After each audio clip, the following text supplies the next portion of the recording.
Welcome to Beyond Wall Street, presented by Arixa Capital, where expert investors make their unique investment strategies easy to understand. I'm your host, Brzeski, and today I'm speaking with Nancy Obler of AMERRA Capital Management. We'll be discussing trade finance of agribusiness internationally. Nancy, it's so nice to see you. Thank you for joining us today. Thanks, Jan. Likewise. Great to see you. So let's start with your background. I'd love to hear about your professional journey to where you are now. Absolutely. Mine was a somewhat unconventional start. After graduating from college with a degree in English and not much practical experience. That was back in the day when institutions hired people as critical thinkers and communicators, but without many specific skills. And I didn't have a formal financial training background, and I joined Brown Brothers Harriman right out of school. So I got my financial legs under me and then was placed in a lending group which focused on financing trade flows from Latin America. Now, I didn't have any specific background in Latin American investing or banking, but I did have Spanish-speaking skills. I spent 5 years honing my credit skills, really focusing on soft commodities, coffee, sugar, cocoa, things like that. And after 5 years, I felt that formal educational training was somewhat missing. And for my own benefit, I decided it was time to go back for an MBA. But I loved what I was doing, so I didn't want to give up my job and ended up doing an executive program at Wharton. During that same period, I moved to a more international banking platform and was hired by my at that time, boss, and now my current business partner. And we built out a multinational commodity agribusiness platform where we were servicing companies in that space and selling all of the bank's different products. So after 20 plus years in banking and a lot of soul searching, I decided that it was time to do something a bit more entrepreneurial.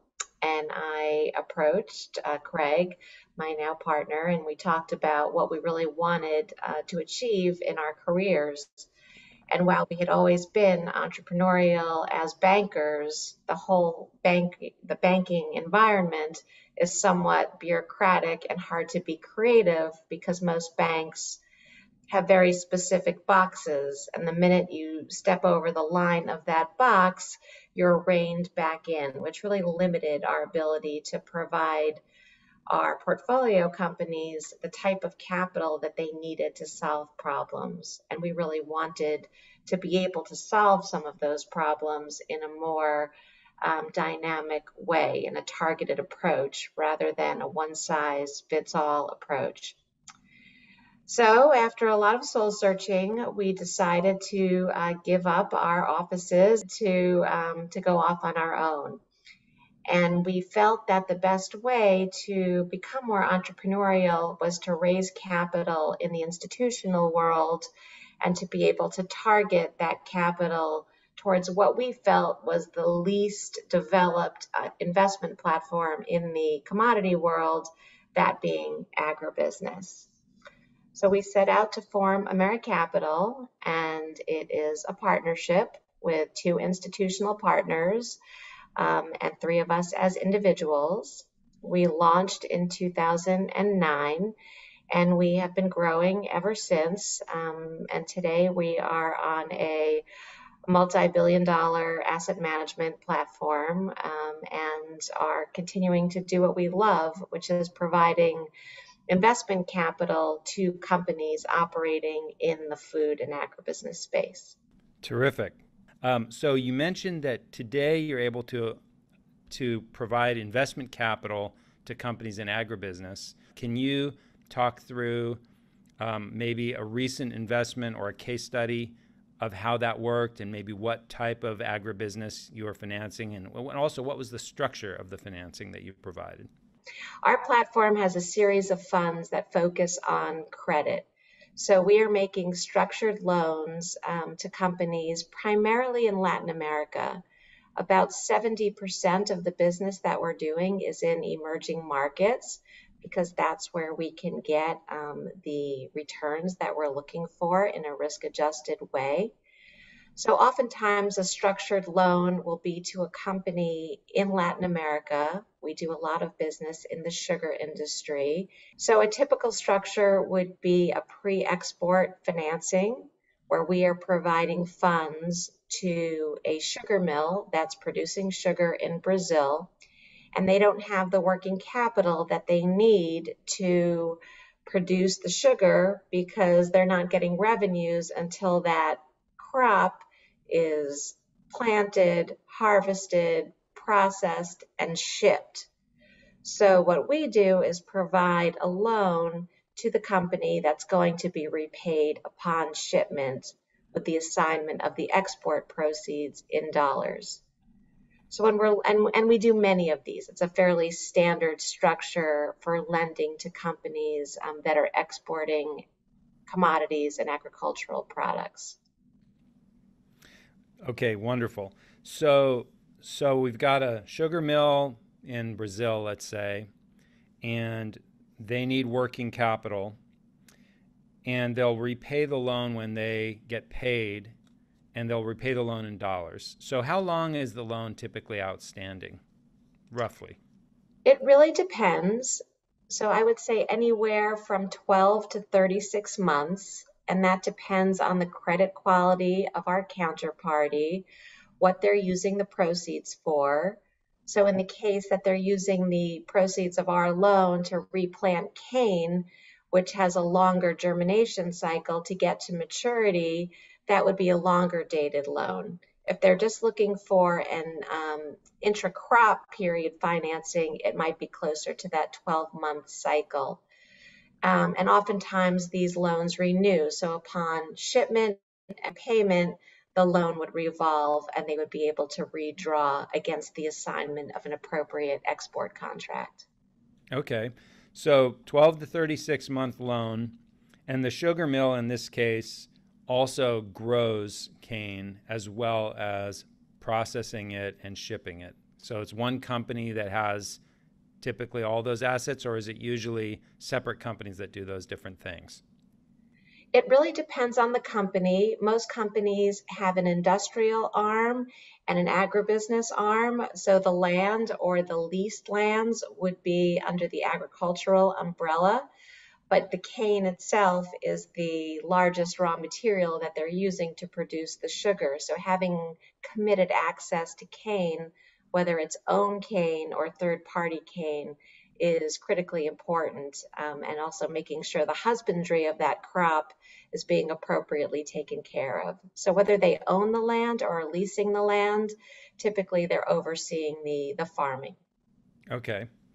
So let's talk about the target returns. What would be a typical interest rate that these types of loans feature?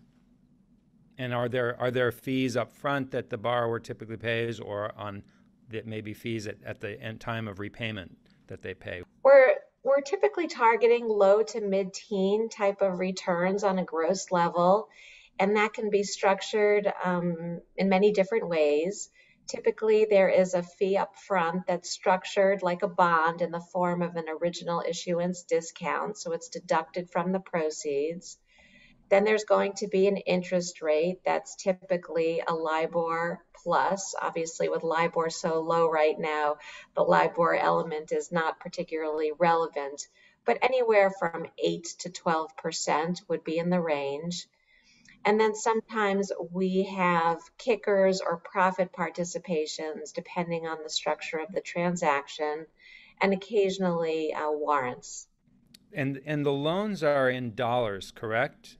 We are a US dollar-based organization, so we lend in dollars and we get repaid offshore in dollars. So typically our sugar mill borrower would enter into a commercial contract with a non-Brazilian off-taker who's going to repay in dollars. That contract, which sets out the number of tons of sugar, the price, and all of the different specifications, would then be assigned to us. So the payment would come directly to us as the lender. We would deduct the principal, the interest, any fees, and then we'd return the remainder to the borrower so that we're not taking the risk of repatriating those dollars into Brazil. So we're paid offshore before those proceeds hit our borrower.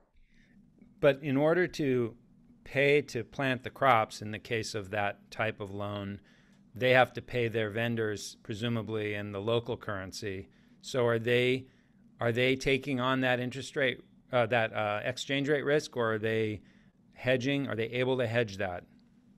They typically are taking the currency risk, so all of their inputs, with the exception of energy, are typically, in the case of Brazil, Brazilian real denominated.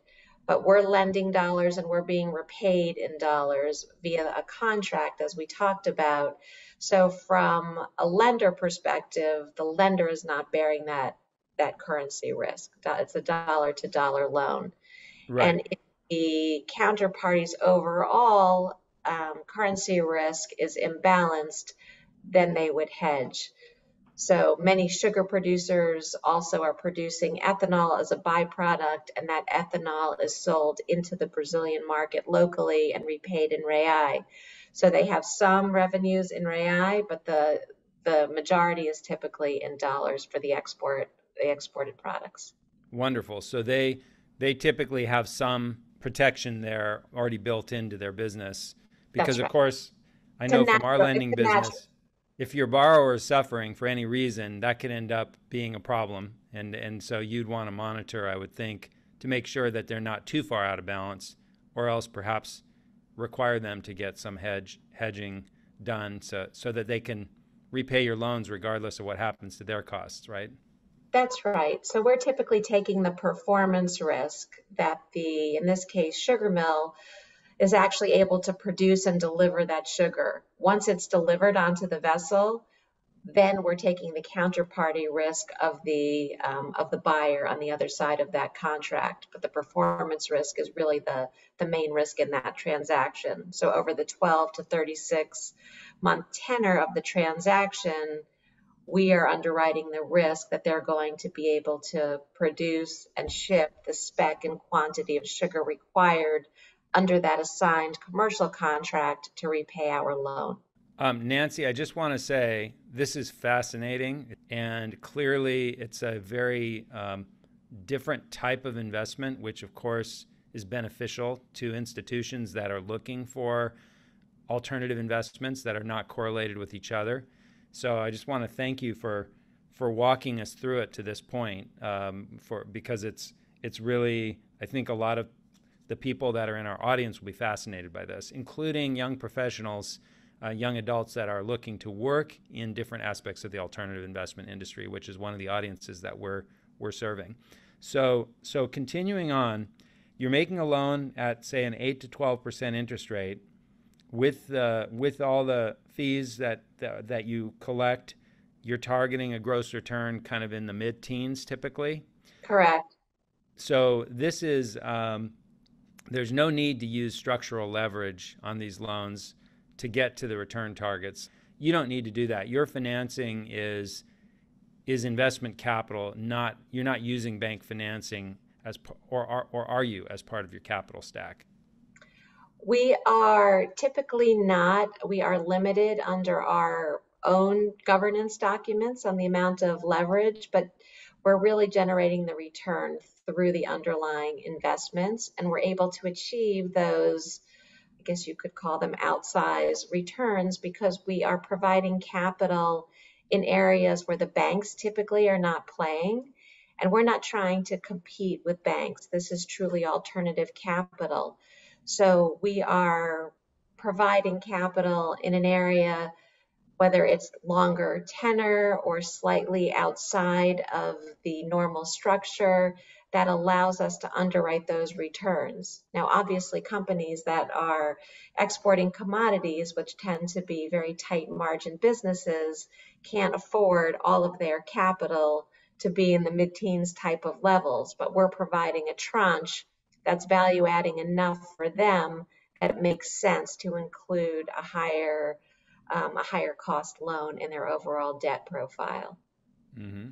And generally, if it's in Brazil, for example, local interest rates in Brazil are much higher. So on a relative basis, our cost of capital is not so much higher, but we're providing a service that really isn't provided elsewhere in the market, because many banks, they don't want to have to do the diligence or the traveling and what's required to be able to actually get there and evaluate these loans. This is not a sit at your desk in whatever metropolitan city and underwrite a loan based on credit metrics. This is going down to sometimes remote areas in emerging markets and doing your own diligence. So today I'm wearing my pearls, but when I'm going to do diligence, it's roll up the sleeves and work boots, and we're taking factory tours with our hard hats.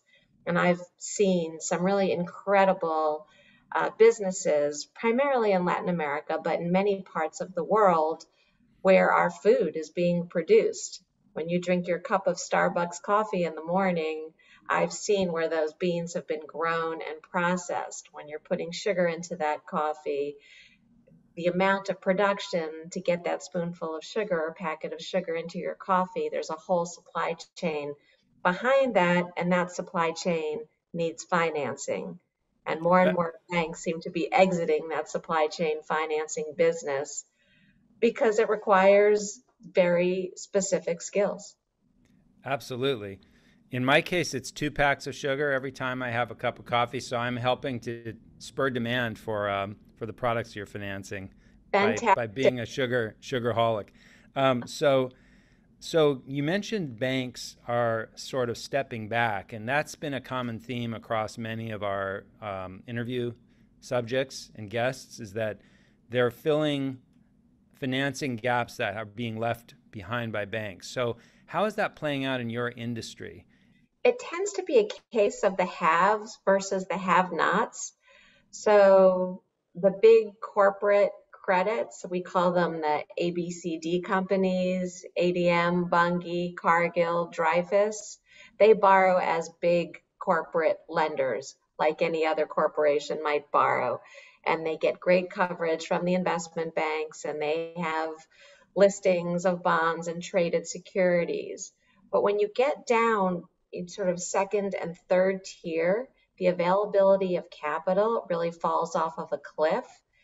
And we want professionally managed companies that are still going to be top quartile performers, but maybe don't have the balance sheet or credit metrics, or they're in a stage of transition where they're looking for private capital.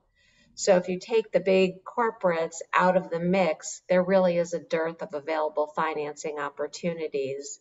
And it just isn't worth a banker's time to focus on small transactions for middle market companies. They just don't have the bandwidth. They don't have the analytical capabilities. Not that they couldn't, but the market isn't attractive enough for them to do that. And Okay. banks like repetitive pieces of business that go back to the box, that fit within their box. So if it isn't cookie cutter and needs to be structured individually each time, that typically is not a good model for a bank. Banks like things that they can replicate easily, they can train, they understand how to track and monitor, and how to rate within their capital systems. As a as a private investment provider, we can tailor make things to have a bespoke product. And that's one of the reasons why our portfolio companies are attracted to us, because we can provide customized solutions. And we can also act quickly because decision making is very dynamic, as opposed to having to go up through a million different levels within a bank to get a sign off. So if a company is in need of liquidity, and it's going to take 3 to 6 months to say yes, that doesn't really solve their problem.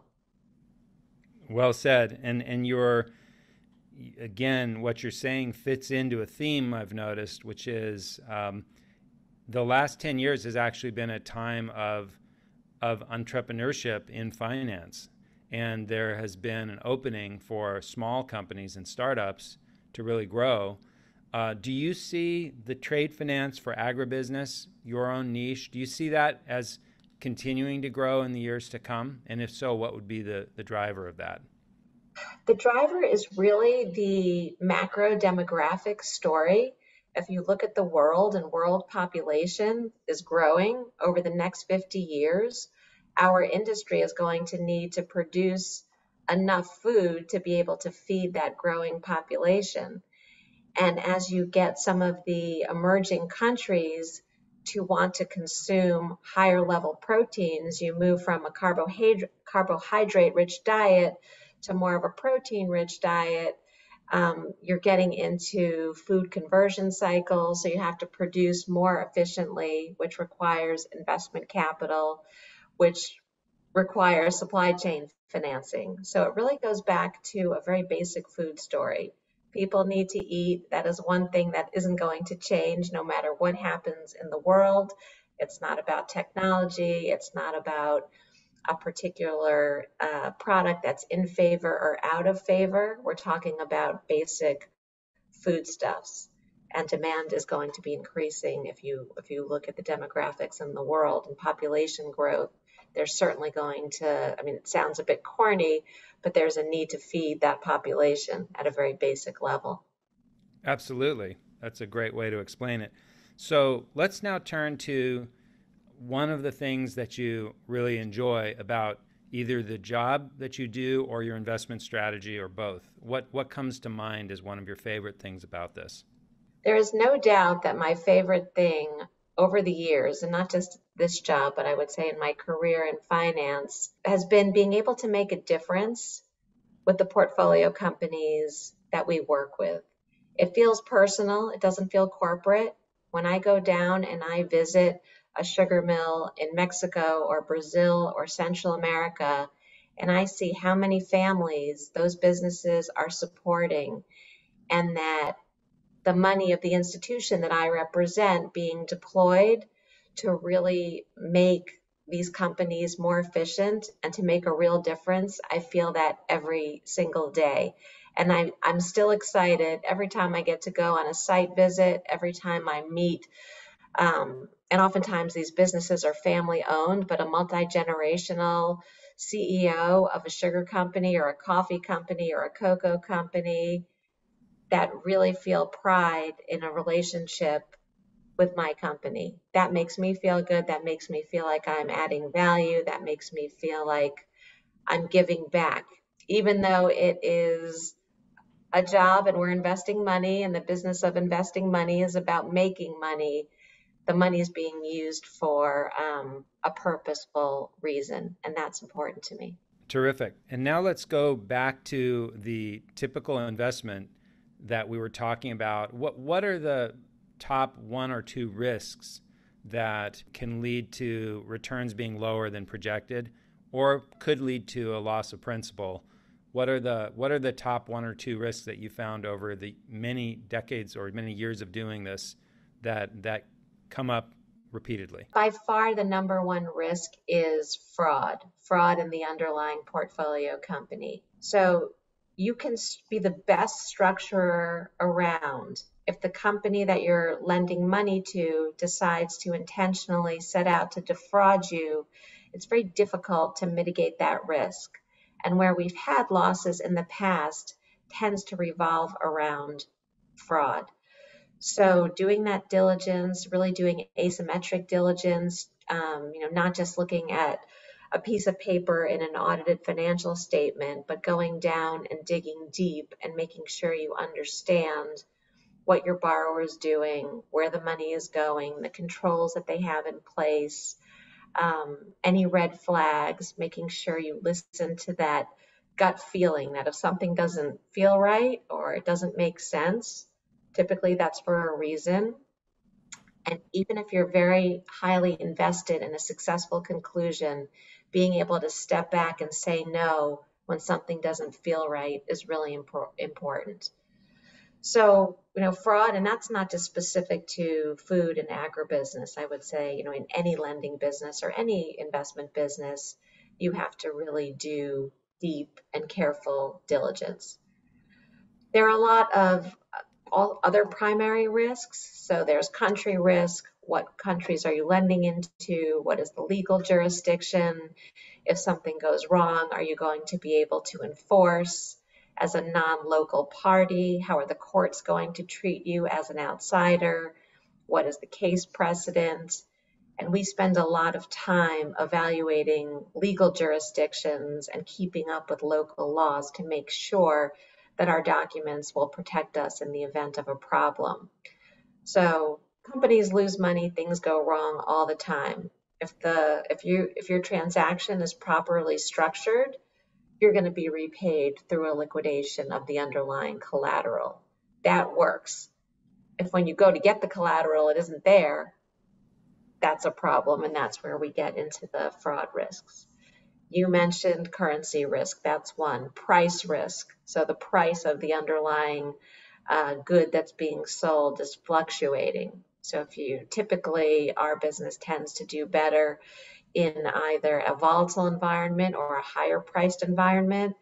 But when there's a low and not a lot of volatility, or prices are very low and supplies are balanced, that tends to be more difficult for the earning streams of our counterparties.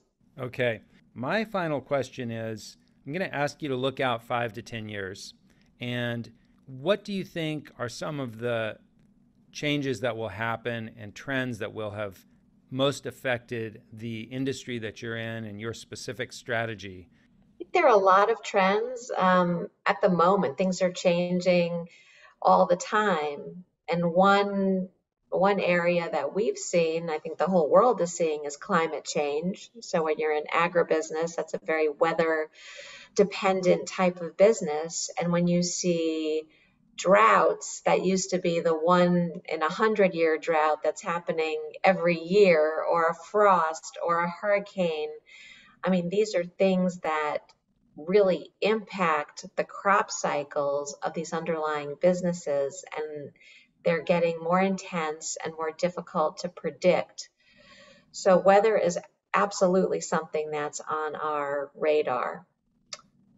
Governance and ESG, these are also some words that get bandied about often, but really being good stewards of the land is something that we look at, being more efficient, being cognizant of water use, being cognizant of the types of fertilizers and chemicals that are being used by companies, because more and more people are examining the foodstuffs that they're eating, and there are definitely consumer-driven health and wellness trends.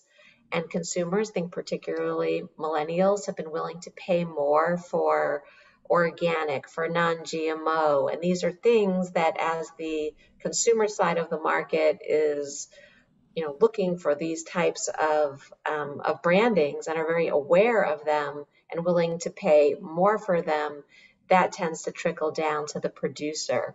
And the producers aren't always able to farm organically or make sure that their seeds are non-GMO. So it's a process of change over time, and there's a cost attached to it. So the cost of doing business in our sector is increasing, yet there's tightness always when you're dealing in commodity type of markets. So those trends are definitely going to be impacting how we underwrite and how we invest over the next 5 to 10 years. Nancy, this has been terrific. I want to thank you so much for sharing your business and your investment strategy with our audience. My pleasure. Thanks for inviting me. Great to see you. I'm Jan Brzeski, and you've been listening to Beyond Wall Street.